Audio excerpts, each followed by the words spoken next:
The Magic Mike Show, where you hear the experts speak. The Magic Mike Show. Tune into the show every week. The Magic Mike Show. You can trust the show is the bomb because it's being brought to you by RacingDunes.com. What's up, everybody? I'm Magic. And a Mike. And this is the Magic Mike Show, episode 583. Mr. Somich. Last time at Tampa, huzzah! Texted you a couple days ago. I was like, second and last trip back to Tampa for the year? Yes. Yep. Okay. It's funny. We checked the Tampa and the Fairgrounds trips pretty early in the year. And then it's like, all right, don't have to worry about them until next January. Yep. Yeah, we actually, I think we're done with Fairgrounds because I believe Florida Derby and Louisiana Derby are on the same day this year. Is that right? I think the Louisiana Derby's a week earlier. I could be wrong. Now I have to look. Yeah, you're right. Okay. Yeah. Well, no, hold on. That's Florida Derby. You're right. It is. Okay. Yeah, that's usually when it is. Is there? Jeff Ruby is the same day as Louisiana Derby. I knew there was another prep that day. That's what got moved up. The Jeff Ruby Stakes. So we can do for that one. We can either do Fairgrounds with Louisiana Derby, or we can go to Turfway Park and do the Jeff Ruby card. We will be going to Fairgrounds. We'll be going to Fairgrounds. We're not doing Jeff Ruby. We do it. I would say next week, probably the only visit for the Virginia Derby to Colonial. Like, could we have a Colonial, a Tampa Colonial Fairgrounds trifecta, just cold back-to-back weeks?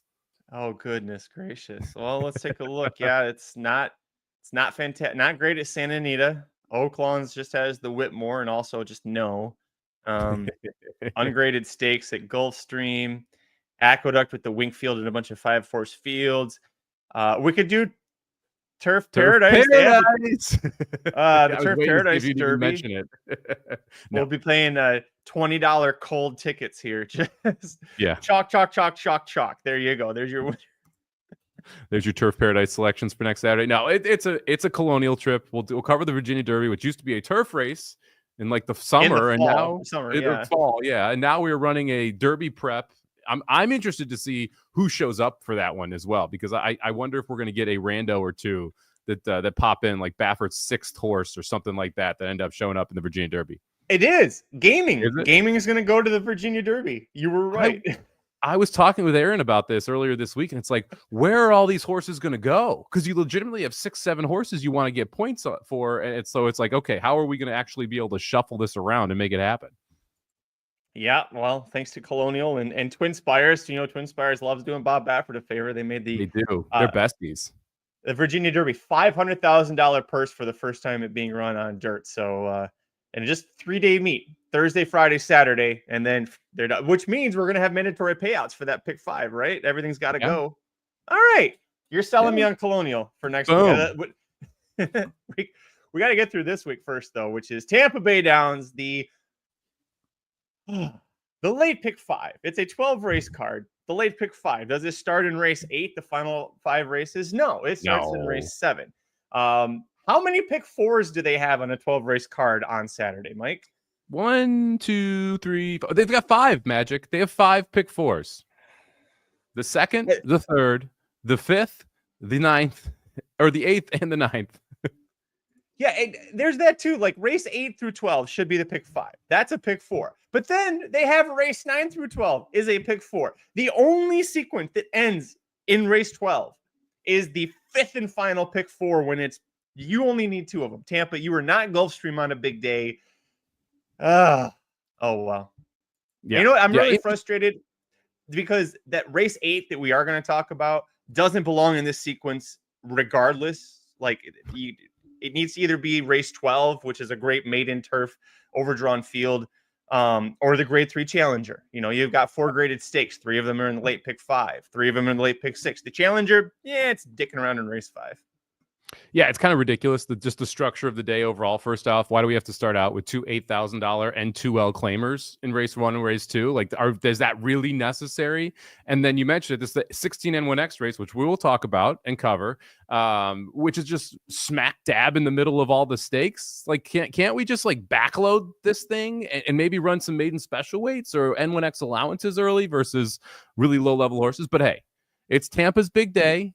Got to give the flowers to Tampa here. And yeah, let's try and go back to back. Hit last week, $72 ticket, pays $2,339. So hopefully we can put a back to back winners together here.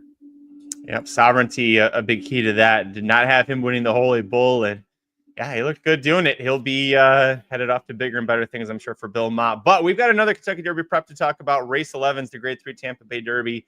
It is the final leg in this late pick 5. So let's dive into it, buddy. Late pick 5 at Tampa Bay Downs, Saturday, March 8th. Riders up.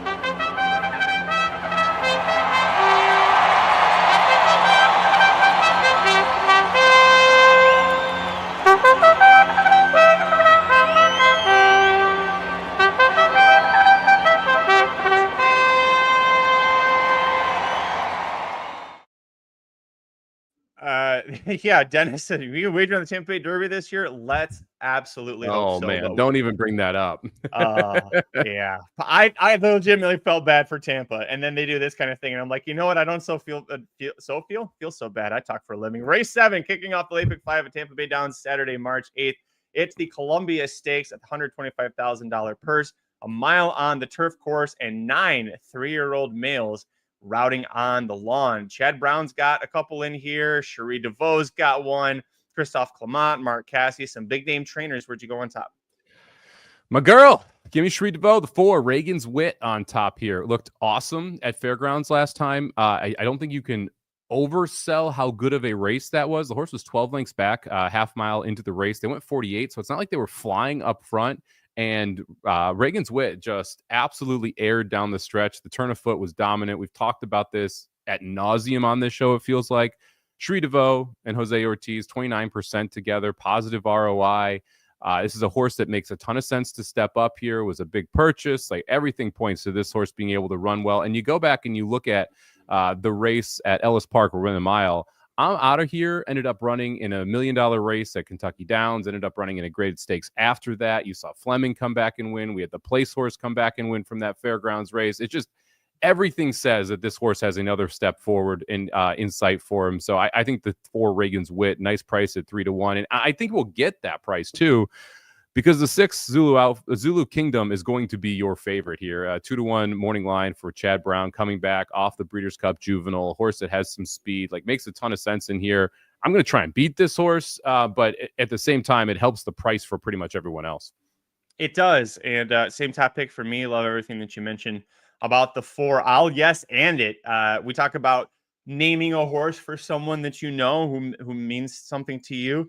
Reagan in Gordo is Cherie DeVoe's, I believe, stepdaughter. I believe that was her husband, David Ngordo's daughter from a previous relationship. But Cherie and David Ngordo, who's a top bloodstock agent, are married, and Reagan is David's daughter and is the TikTok. If you're a TikTok person, which I'm not, but I know this much, that Reagan runs the TikTok for Cherie DeVoe and does a lot of the social media stuff. So very nice to see that. And of course, being named for Reagan, this horse better be able to run. It looks like so far that he can.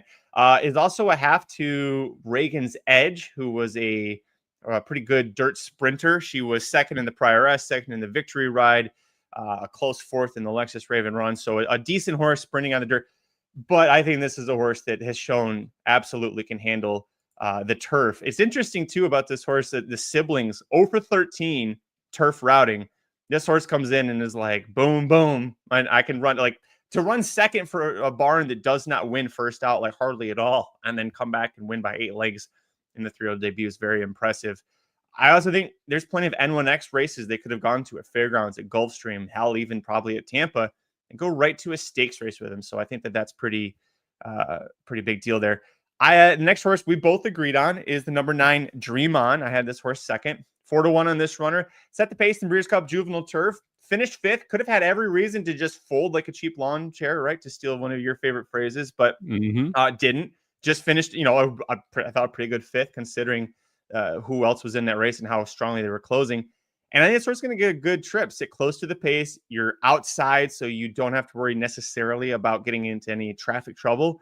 And that sharp win at Gulfstream Park for the 3-year-old debut, I thought was impressive as well, because you never know out of the Breeders' Cup how a horse is going to handle it. Mark Cassie's been firing with every horse that's come out of a Breeders' Cup race as a 2-year-old for him, is firing hard as a 3-year-old. Dream On is one of them. Yeah, Dream On is one of them, and the big concern here would be the post. But you get Irad Ortiz, who obviously knows how to put horses in good positions, and there is tactical speed here. Has been on the lead in multiple graded stakes. I don't think is on the lead. I actually really like the fact that that mile and 16th race came from off the pace, was able to stalk and pounce.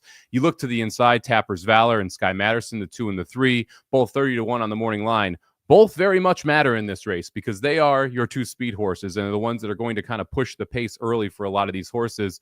If one or both scratch out, this is one of those races where you may have to look at it again and say, hey, I want horses forwardly placed because those are your 2 main speeds here. Now, Dream On benefits from one or both of those scratches. So still a positive for Dream On if they do end up out of the race. But I think Dream On sits a perfect trip here. I mean, Irad should be able to clear over everybody else. There's not much speed. Zulu Kingdom has some speed, but I expect that Dream On will be able to get in front of him.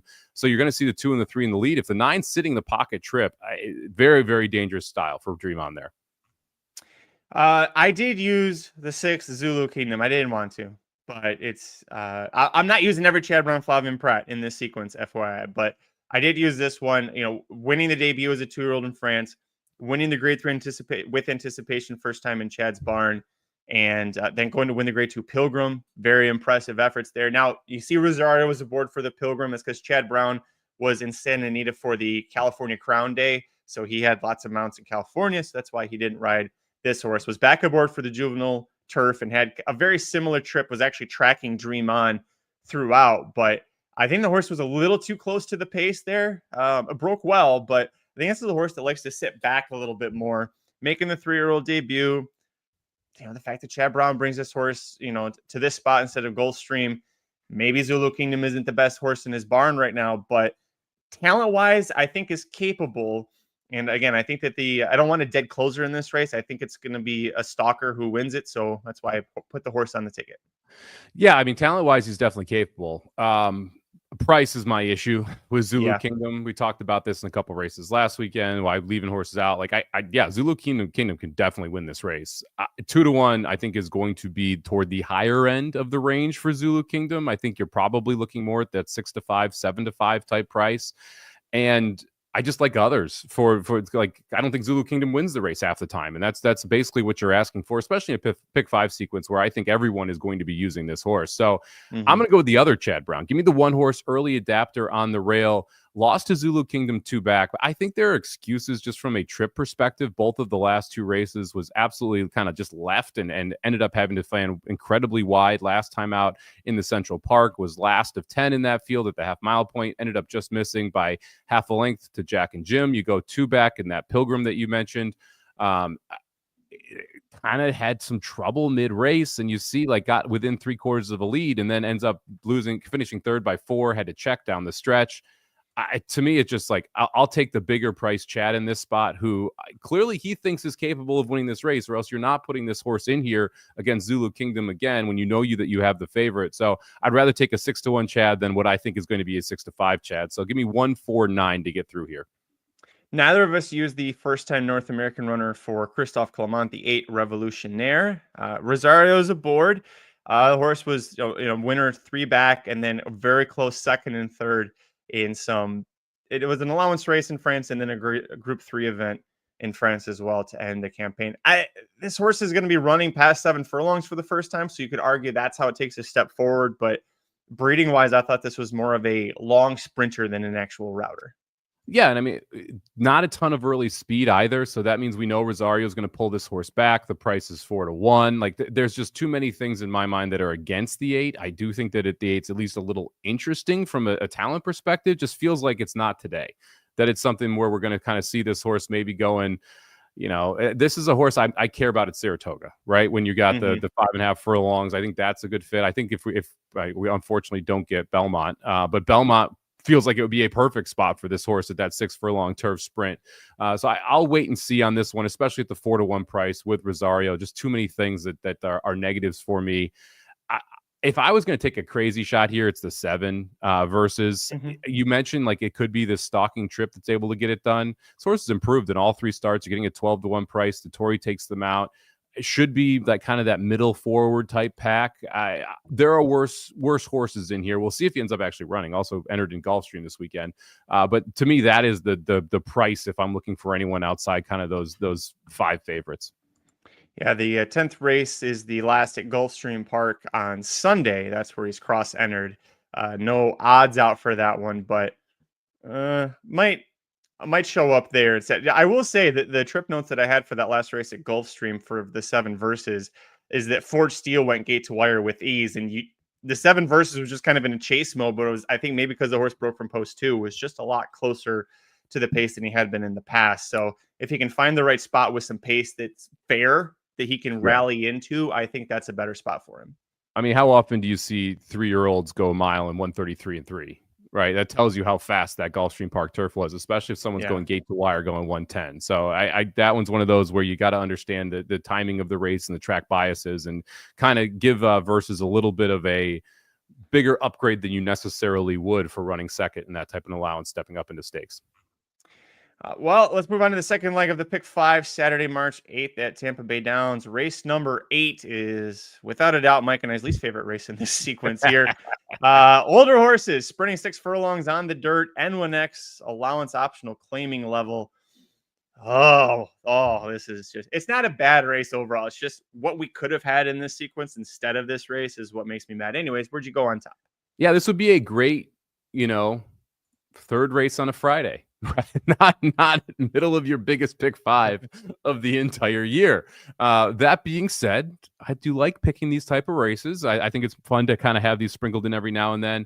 I have one favorite I like, and then a price that I think is good as well. We're going to start with the 12 horse Laser Sharp 3-1 on the morning line. Came back last time at 6 furlongs. That was the first time running at Tampa after running in New York. Was in a stakes up there.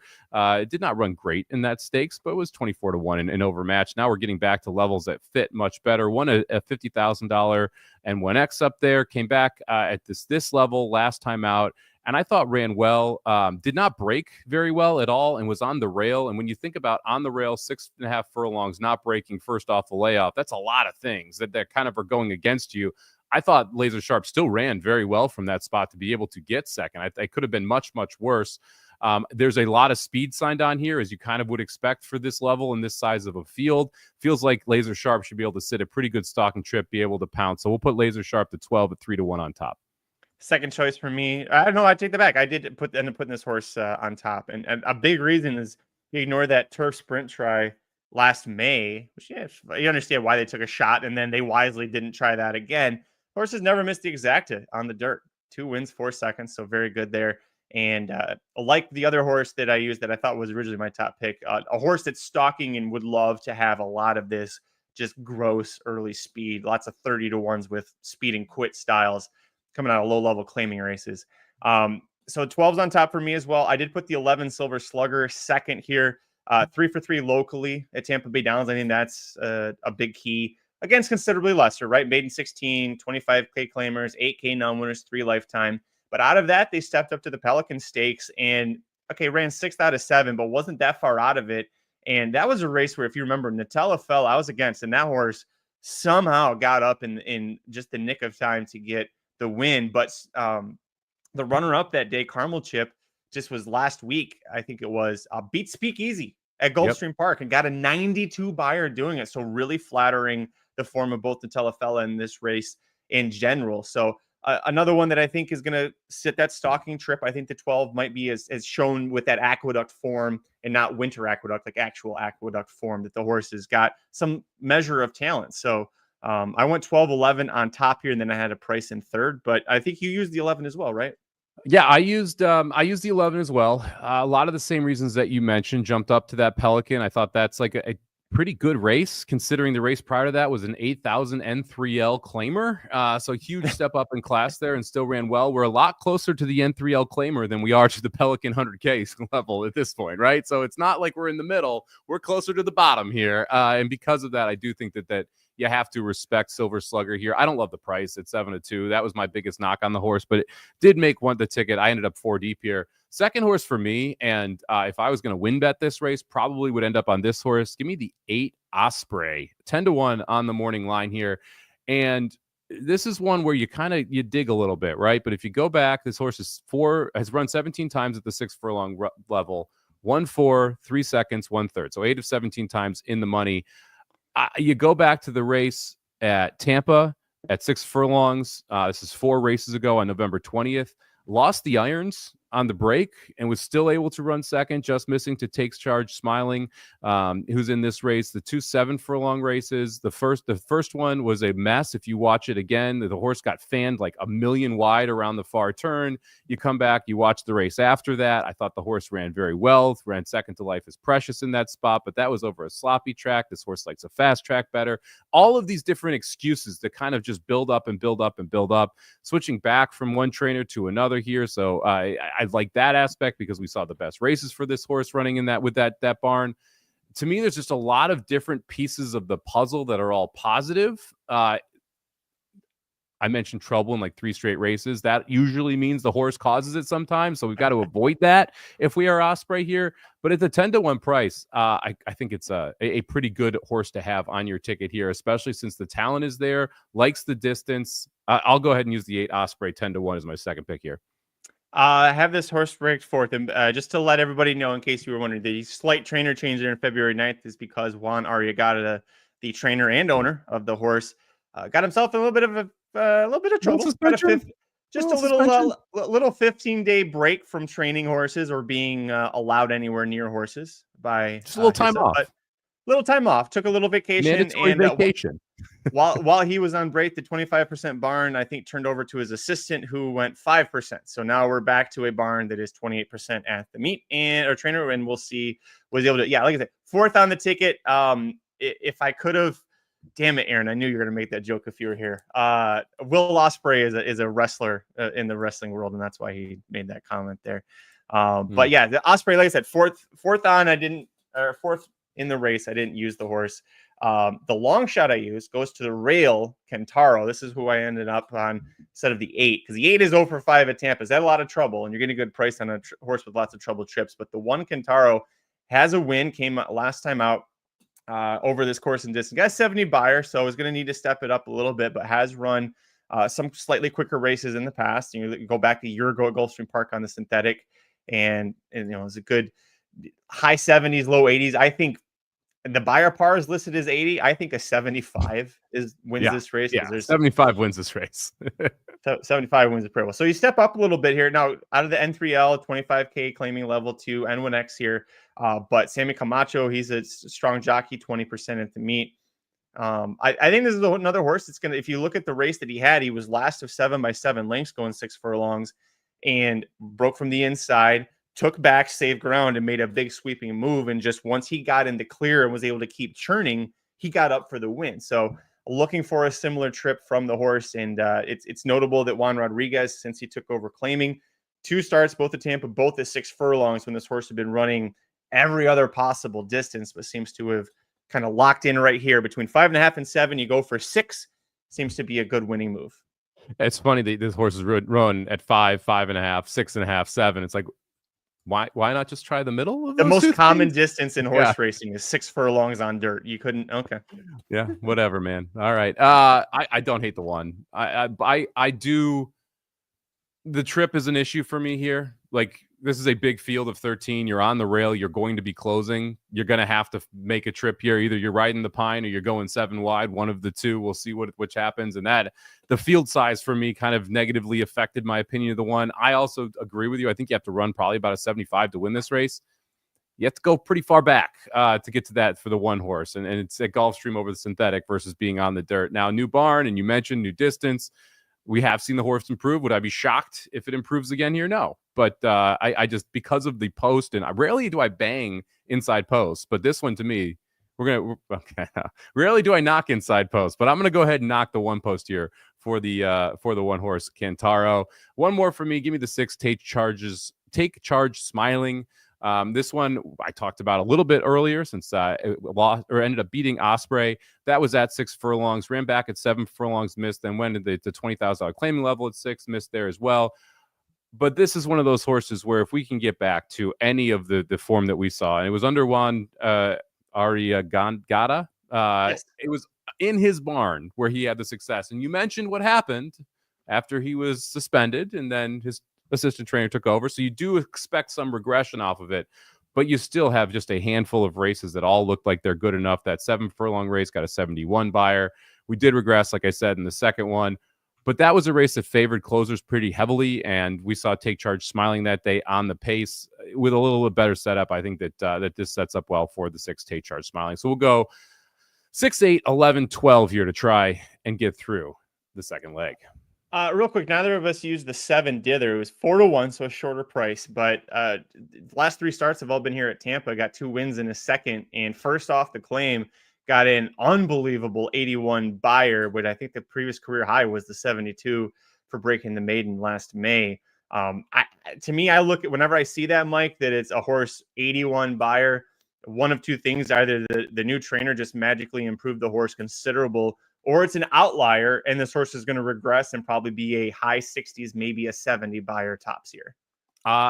Yes and yes. And I would also point to this horse, the 4 best races on the card. The last race where it got a clear lead, the race 3 back at Tampa going 7 furlongs where it got a clear lead. And then the 2 races where, oh, guess what? It got a clear lead. Mm-hmm. I don't think that there's getting a clear lead. And if that's the case, you're not going to get the best possible effort out of a horse that's 4-1 here on the morning line. So no interest in the 7 for me. I want to go back to this real quick as we move on. Penn State Scott, Mike, general question: what tools do you use to handicap? I use like 5. I would say DRF. I'm still one of the classic DRF Penn type guys. So that's that is the first round of handicapping for me. I do watch quite a bit of replays, so I'll go back and watch races of horses and see if I can pick something up that's not necessarily mentioned in the charts. I won't watch every replay of every horse, but I'll go back and watch horses that I like at prices and see if I pick something up there, which would kind of move them up in my mind. I use Equinedge every now and then to kind of just see if I missed any horses that I want to look at again.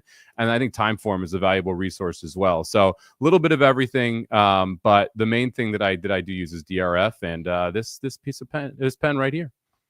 I learned from working with Mike Joyce last week that he goes through, like on a big day. So like say, I don't know if he consider this a big day, but let's say Florida Derby day. He'll have the form and he'll write down next to every horse what their thorograph or rags, one of the 2 sheets he uses. And he writes the number down for like their last 6 races or 8 races for every horse in every race. He's like, Breeders' Cup takes him like 3 days to do that. Like, that's a little overkill, but Mike, I mean, everybody's got their thing. I thought everyone's it was overkill, but Mike saw me. Go ahead.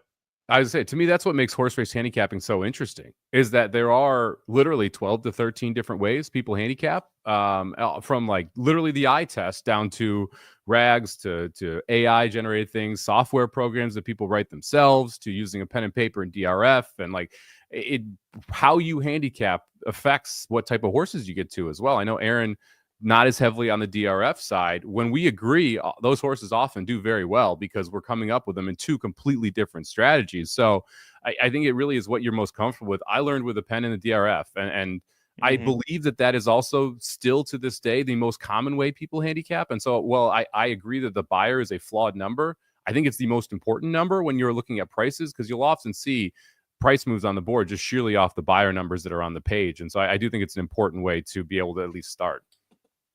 Shotty's out here killing trees, printing out the betting Bible every week. And JL, I hold my breath, close my eyes, and point frantically. That's, yes, I understand that. That's me at tracks like Sunland. I'm like, I don't know. It's gonna be a 1-9 or a 30-1. There's no in between. I like Ed. Ed likes the multicolored pen technique. I usually do my first run through in black, my second run through in blue, and then after scratches in red. So I'll go through 3 separate iterations of the same card each time I'm playing it. I like shot. This is a good one, Shotty. We might make a game out of this. Roll a D20, a 20-sided die from like Dungeons and Dragons. Roll a D20 for the Derby. That could be a fun way to do it. Speaking of fun, I do think this next race is much more fun. The third leg of the Tampa Bay Downs late pick 5, Saturday, March 8th. It's the Grade 2 Hillsborough Stakes back on the turf, 1 1/8 for the older fillies and mares. 10 of them entered in here, 2 of them from Graham Motion. And I bring that up because a key to your success last week at Gulfstream Park is that you're like, look, Graham Motion's been horrible at Gulfstream Park. It just hasn't had the right racing luck. But the one time he gets a win, it's usually with Luis Saez aboard. And then they went out and they won with they won the very one with Beach Bomb, a South African bred. There's a South African bred in here named Gimme Another, who was perfect in 7 starts and was reportedly outworking Beach Bomb prior to that horse winning the very one. So I'm not, did you use that? You had to use a 7 in here, right? You absolutely had to. Yeah, I'm using the 7. I thought that this was a race where it is fairly wide open, but at the same time, if the 7's awesome, it's lights out. Like that's the one concern, right? You've got 2 Chad Browns in here, you got a couple Motions in here, you got a couple Clements in here. I'm sorry, just one Clement in here. So you've got a lot of different directions that you can go for this race. I didn't put Gimme Another on top, but there was zero chance I wasn't using this horse in my sequence. Yeah. Well, where did you go on top then? We'll just start on top for me was Saffron Moon. I ended up with the Okay. favorite here, sitting at 9-5. We talk about like tactical speed specifically here at Tampa. It matters a lot. This horse is 2 for 2 over the course, and both of those times was able to sit within a couple lengths of the lead. Last time out was further back, but there was a hot pace in the Endeavor, and this horse was able to storm into it. If you go back to the win going a mile, and 1X allowance after breaking the maiden here was a couple lengths back of a more tempered pace, and won easily in that spot as well. We know the horse likes the track. You get Pratt back. It's Brown in one of these races. I think the horse makes a ton of sense. I am going to try and sprinkle a couple prices in here, and I am scared of Gimme Another, so this is one of my spread legs, even though I do like the favorite on top. Yeah, same for me. It's hard to go against the horse that came back from 3.5 months and won the Endeavor pretty easily. She'll be a shorter price here, which you understand. Neither of us are using the other Chad Brown here, the 4 Venencia, who was 3rd. Not really any excuse. I mean, if the 7 wasn't in here, or sorry, the 8 wasn't in here, I think you could make a case like, Venencia could take a step forward, but 8's proven multiple times now that she's pretty dominant there. And she's dominant without the Lasix. I think that's a big key to her success as well. Has never run a bad race in 7 tries on turf. Yeah, this was an interesting one because you always talk about, there's multiple Chad Browns. How do you select between them? I thought this was actually a very easy race to select between them. The 4 Venencia and the 6 Spalade. Oh, I forgot Spalade was even in here. Both of them are dead closers. And like, I don't want a dead closer over this Tampa course. It's not great for dead closers. And we've seen that consistently. So you have to be able to sit closer to the pace. That Saffron Moon to me is the horse that will. I think Saffron Moon covers Venencia. And then I think Saffron Moon's better than Spalade too. So it makes it a pretty easy situation to use the 8 and try and chuck the other 2. And hopefully you don't get caught up by the other Chad Brown. The 7, Gimme Another. We'll talk about her. She's second for me. I assume second for you as well, Mike. Undefeated in 7 starts in South Africa. If you're not familiar with the former trainer she had, he's considered like the best South African trainer. So it was in very, very good hands before coming to Motion. And then she's been here since I think September is what I read, has been working very steadily. So not any concern about her being, she's going to be as fit as she ever could be, I guess you could say. Coming back for this and a multiple Group 1 winner in South Africa. Motion in the last 3 years, debuting North American runners on the turf at Tampa Bay Downs. He's got a win in 2/3. That one win came this meet with Irad aboard. That's the one time they teamed up together. By the way, it's a horse we're going to talk about in the next race, or at least in the field for the next race. So it all seems to be positive signs for this 7. I think what Dennis said is key. He thinks the 7's a single because if she's awesome, she's going to be really, really awesome. Yeah, that's the thing. I wouldn't talk you against singling the 7 for that reason. She could be very, very good. I mean, you go through and you look at these races in South Africa. Yeah, they're not the best horses. No, the purses aren't huge. She's winning for fun. Like, it's not even a contest in the mass majority of these races, and she consistently was awesome there. So, yeah, with Irad riding, 4 Clement here, if she's the goods, I don't hate the idea of singling here, and that there's a non-zero chance, as Christopher Mielo said, that she is dynamite there. So I do think the 7 makes a ton of sense. I'm going to use the 7, but I'm going to use the other Grand Motion here as well. Go to the rail, the 1-horse Sparkle Blue, 8-1 on the morning line. Ruiz rides for Motion. I am willing to completely chuck out that last race where she just was never really in it. She was 11 wide at one point in that race. But to me, this is one of those classic horses where when she's facing horses that aren't great, she's good.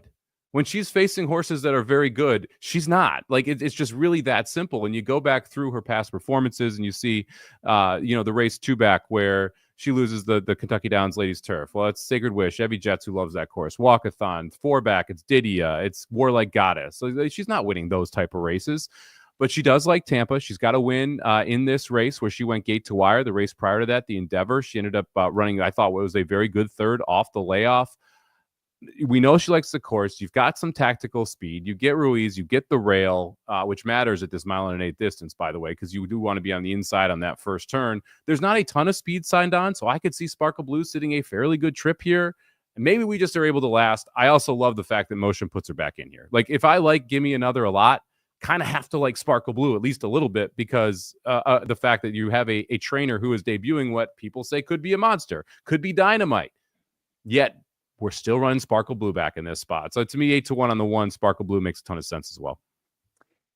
She's ended her 5-year-old campaign as a millionaire. She's a graded stakes winner, as you outlined. She's a multiple stakes. She won the Big Dreyfus Stakes. I think it's the Big Dreyfus at Laurel Park the last 2 years.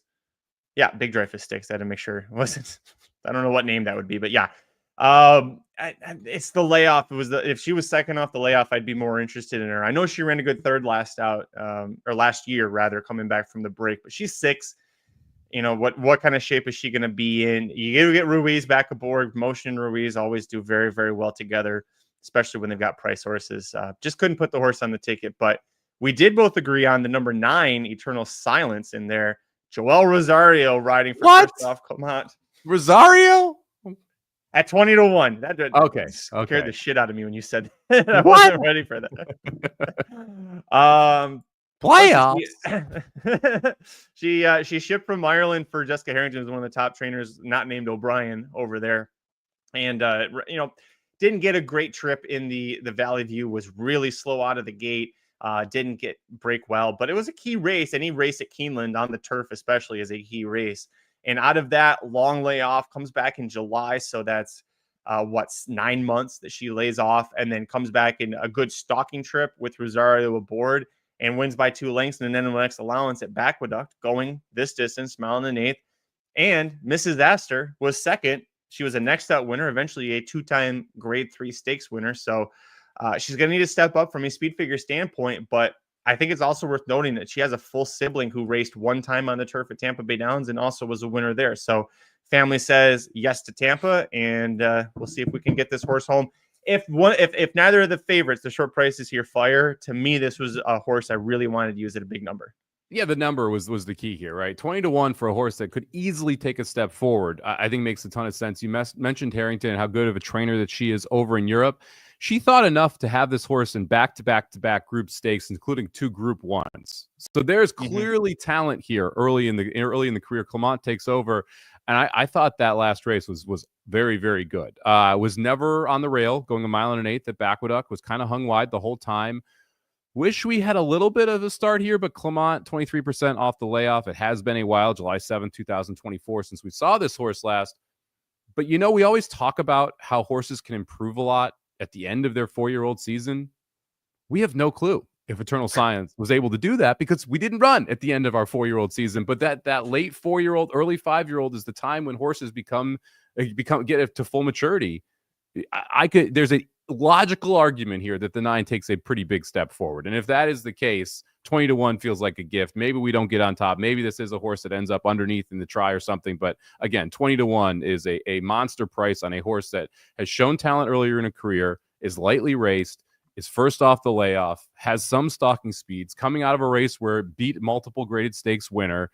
I think, as much as I don't love the Rosario part of this, the price and the overall talent of the horse is overwhelming at 20-1. So we'll go with the 9, Eternal Silence, as the last horse on here. The 4th leg of the Tampa Bay Downs late pick 5 on Saturday, March 8th. It's the grade 3 Florida Oaks for 3-year-old fillies. No, it's not a dirt race or a Kentucky Oaks prep. It is a turf race, going 1.16, 12 of them running in this event. Graham Motion shows up with a pair. Mark Cassidy shows up with a pair. Chad Brown, Brendan Walsh, like lots of big name trainers in here. All that to say, where'd you go on top?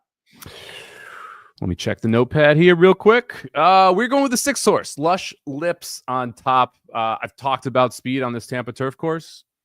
I think this is your clear leader. And if that's the case, if Lush Lips is able to get loose early for Walsh and Gaffleone, I think all of a sudden she becomes very, very dangerous.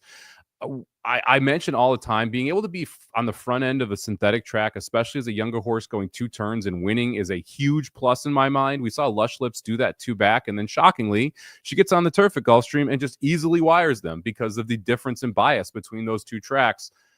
This is a turf course that's very similar to that Gulfstream Park turf course, where if you get out front, horses just hold. It's very difficult to make up ground, especially late on over this course. I think Lush Lips sets up well to be able to take this field gate to wire. So give me the 6 on top. Did you use the 6, Magic?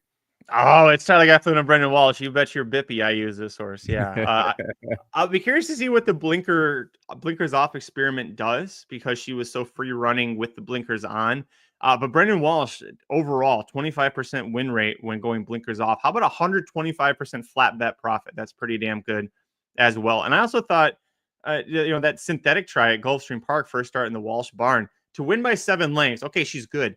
She was post 11 of 12 in a route race on the synthetic at Gulfstream. Like, that's an almost impossible spot to win from unless there's like 10 donkeys to your inside and outside in that spot. So, at which I'm not gonna say anything about that race, but yeah, no, the runner-up last race for Lush Lips, Ramsey Pond, a multiple stakes place turf router for Safi. So good horse to beat. We agreed on 2. That's one of them. The other is my top pick in here, Nitrogen, who's the 9 horse at 5-2. I talked about it before. Mark Casse is so solid with horses coming out of the Breeders' Cup and running well at age 3. This horse broke the maiden in the Ginger Brew at Gulfstream, ran 3rd in the Breeders' Cup Juvenile Fillies Turf, 3rd in the grade 1 Natalma. By the way, those were all maidens, or this horse was a maiden in those spots. We saw him do this with War of Will, where he kept running the horse in higher graded stakes as a maiden because he knew the horse had potential, and then eventually you have a Preakness winner. If you go back and watch the Ginger Brew, I forgot until I rewatched it this morning. Like, that horse, there's no way that horse is winning at all because of so much traffic trouble. And the second she got out, like with some clear running room and Jose Ortiz pressed go, it was like they were all at the starting gate and she's the only one that broke. It was just like, holy shit, she flew fast out of there. 5th and 6th places horse finishers from the Ginger Brew. They were 3rd and 4th in the Swedish Chance Stakes at Gulfstream Park. You're like, well, why wasn't this horse in that race? Well, because Casse had a horse named Vixen in the Swedish Chant and won the race with Vixen. And I think this is also the horse that Cassie's looking ahead to Keeneland. It's a little bit of time off from that race.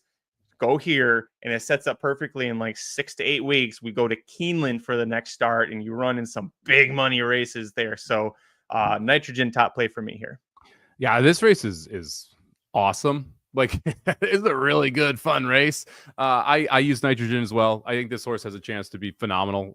You mentioned the big money races at Keeneland. I think this is a horse that is running in big money races for the entire year. And this is kind of that stepping off point after being able to win, the Ginger Brew and starting this spring/summer campaign. She'll be up at Saratoga. Like, this is going to be a fun horse for Cassie if this pans out as Nitrogen should, as we expect. I didn't use the 8 Smudge right to the inside. I think at least want to mention Smudge here at 30-1. The other Cassie, which I know neither of us are using, this is a horse I'd be using underneath. If you like Nitrogen, I think that Smudge is a horse that you want to at least think about using in those superfectas, the trifectas, because you get Dylan Davis and the horse is 30-1. Like, you know who knew that Nitrogen was going to be in this race? Mark Casse, and he enters Smudge, and the owner, same owner, DJ Stable. Yeah, and it's a $525,000 horse. Like, if Smudge stays in, I think it at least tells you a little bit something about Smudge. So yeah, I use the 6 to 9. Third horse on for me was the 2. Yeah, dinner for 2. Was the 2 horse Brillante here, 10-1 for Chad Brown. This is the other Chad Brown, not using the 7, who's the Flavian Pratt Chad Brown. Instead, we're going to the Sammy Camacho Chad Brown. Not a huge time guy, but do care about how fast you go during a race, not necessarily the end time. And if you go back and you look at the last race for Brillante here, that last quarter of a mile was hot. And it was a quarter of a mile where Brillante did not have to try. It was basically we're just going to gallop the end of this mile and we're going to go sub 24 while doing it and being clear of the rest of the field. That's really impressive, especially first time off a layoff, first time in North America when you were 8th of 10 horses after the half mile point. So you had to make up that ground, and then you still had enough to be able to absolutely rocket to the finish. So this horse that got brought over by Madacat Stables and Dub and immediately gave it to Chad Brown. We know that she can handle the course. She's 1-for-1 here at Tampa.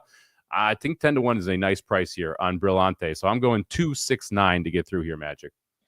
Brillante. So one of the things I like about DRF, I'm a DRF formulator guy first and foremost for my handicapping tools. Not that anybody asked me. I'm just kidding. I'm not actually mad about it. Because I'm not the one that gave out the $2,000 plus pick 5 last weekend. Brillante, that race, you can look through formulator at what the incremental pace was. So for the opening quarter, for the opening half, for each horse, what their individual times were.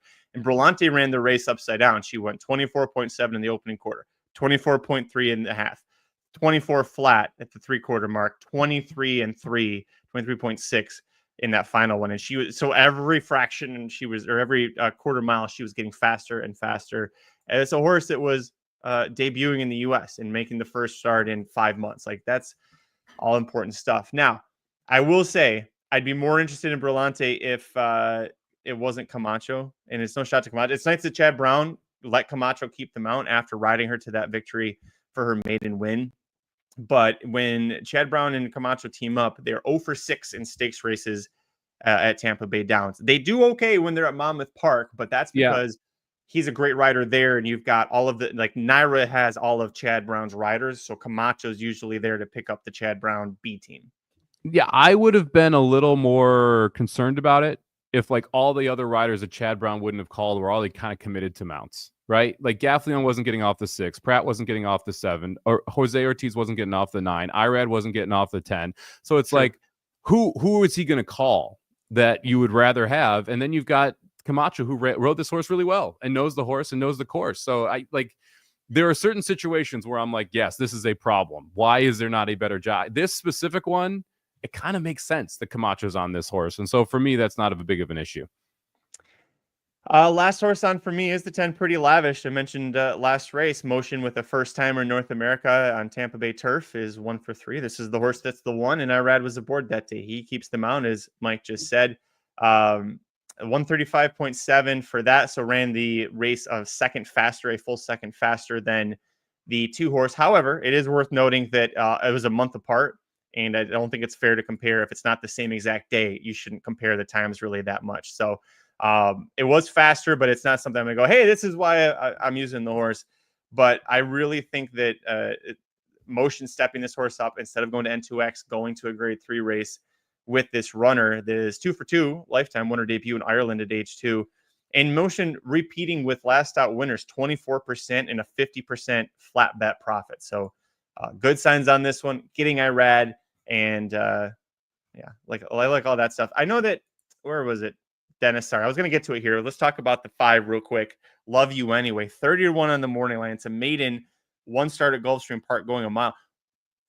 Is it a good thing or a bad thing that Rusty Arnold, the trainer, says as a maiden, 3rd beat and a half length, 67 buyer, nothing fancy there. We're going right to Tampa Bay Downs for a graded stakes race. You know what the most interesting part about this is?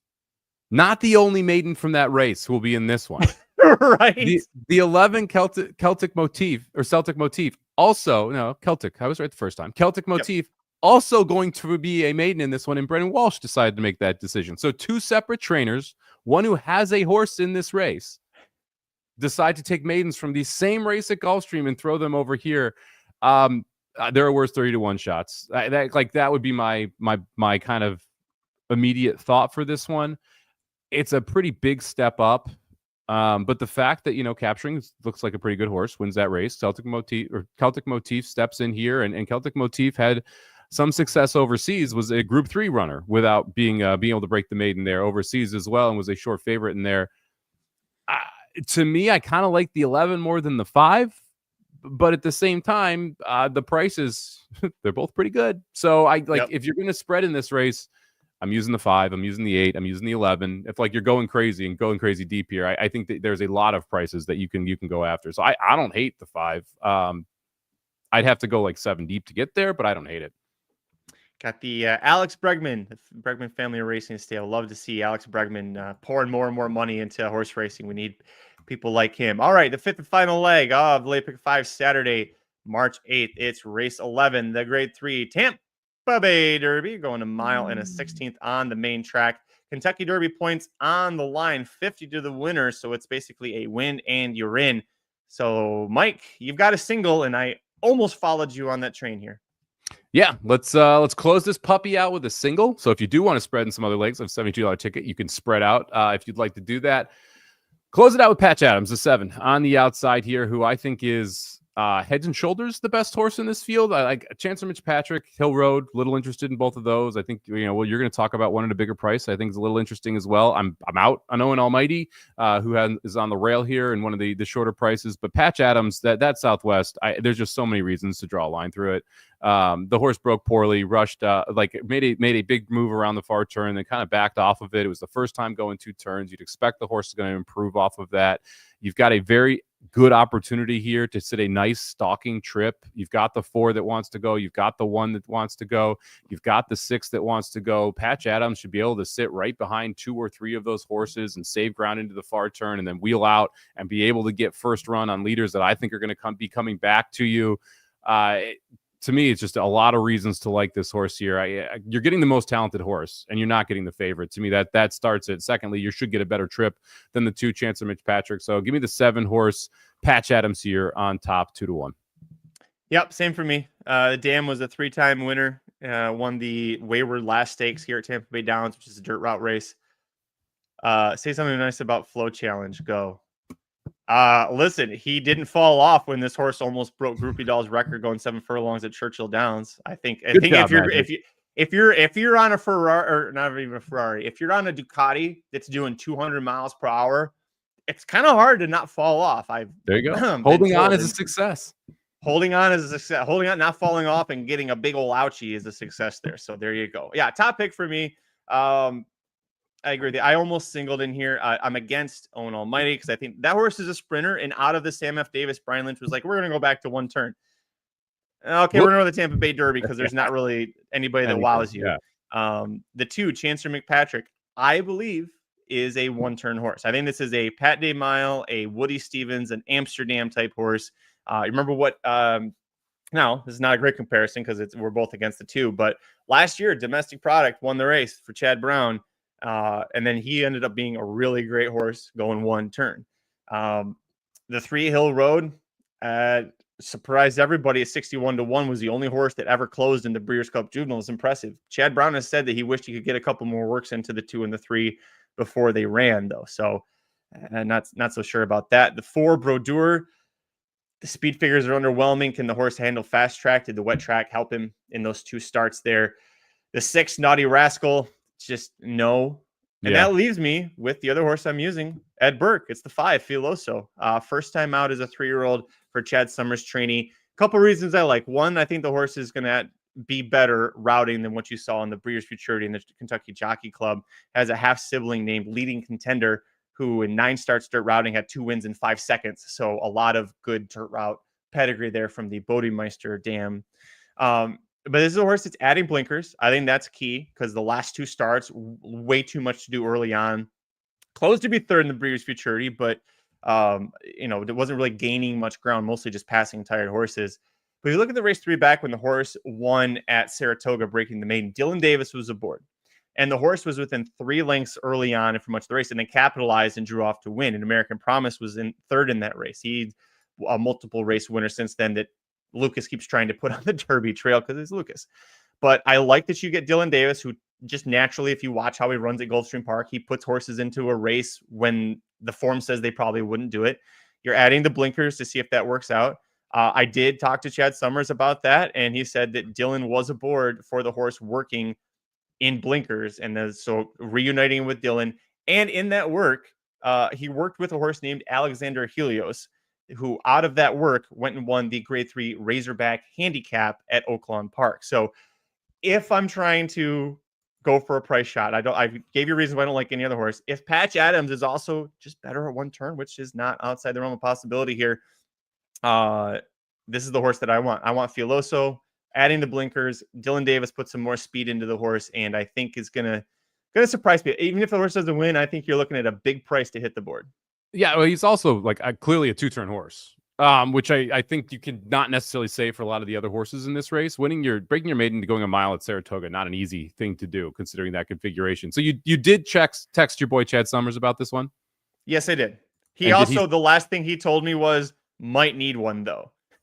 Okay. The last time you texted Chad Summers about a horse, he said no chance, and the horse won at 20-1.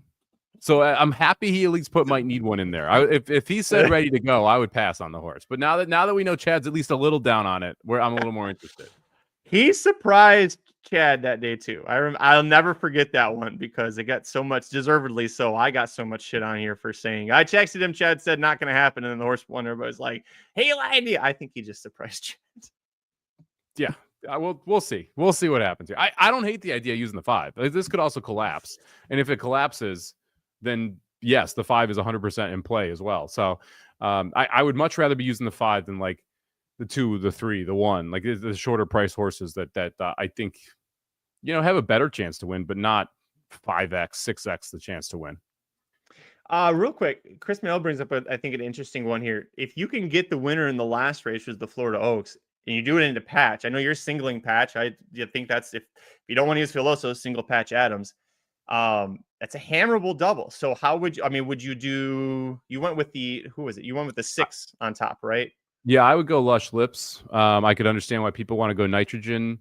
I think Brillante is at least an interesting one at a price to go into Patch Adams. You can also single out of this race into the next one, which is a really competitive maiden special weight, which I think would be a great race in a pick 5 sequence to talk about. That's but hey, here we are. So there are definitely daily double opportunities in and out of this.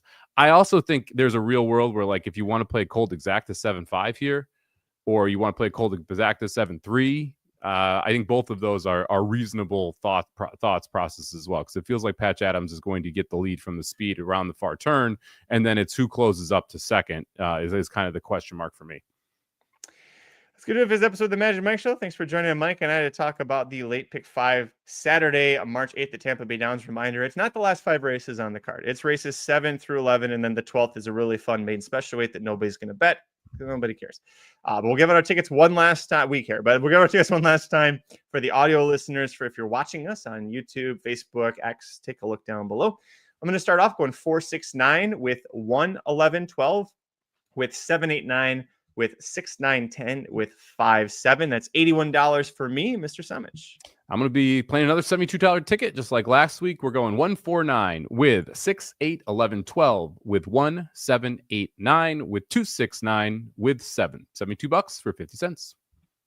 I will be on air. Let's see. I've actually got a couple of night shifts coming up or late shifts coming up. I'll be on the evening shifts Friday and Saturday. I've got Kurt Hoover. I'll be on the desk with Kurt Hoover tomorrow, Friday, from 4:30 to 8 Pacific. I love being on the desk with Kurt Hoover because he always cracks me up. And then I'll be on Saturday evening as well, kind of bridging the gap with the Santa Anita talent, 3:30 till 7 on then. And then I actually get Sunday off, which will be nice. What about you?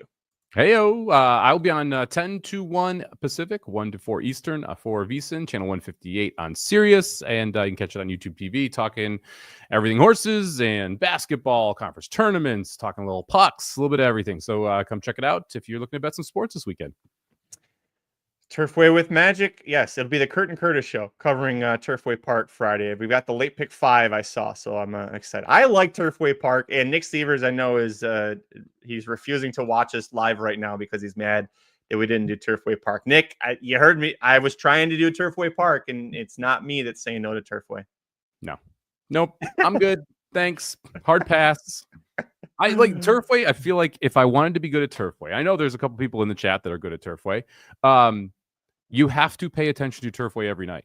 It's like a track that you just have to understand what the biases are, where horses are coming from, because you have horses that win at 20 to 1 because of their running style as much as anything else. And if you don't know that, it is really, really hard to pick that track. I think it's one of the hardest tracks to bomb in and be really good at if you have not been playing it or looking at it. Two things. Form doesn't matter what level at Turfway Park. Turfway Park form holds up. So a horse going from an AK claimer to like a high level allowance, if the horse has been winning Turfway Park, it can win at Turfway Park. And if you're playing multi-race, do not leave a single Irving Moncada horse off your tickets. I don't know if he's still a 5-pound bug boy, but Irving Moncada from day one of the meet has been at the top of the jockey standings and is kicking ass. So those are my two big keys for, and then also Twirling Candies. Twirling Candies love synthetic. So play the Twirling Candies on there. Oh, stop it, Chris. Just use every horse. That's what I'm hearing. Just play the all button. Did you hear Dustin's name for a hockey shoe for you? This you hear Dustin? Yeah, no, you have to understand Aaronese. Did you Yeah. hear Dustin's name for a hockey shoe for you? No, I have not heard of Dustin's name for a hockey shoe for me. No. Why, but did he show for me?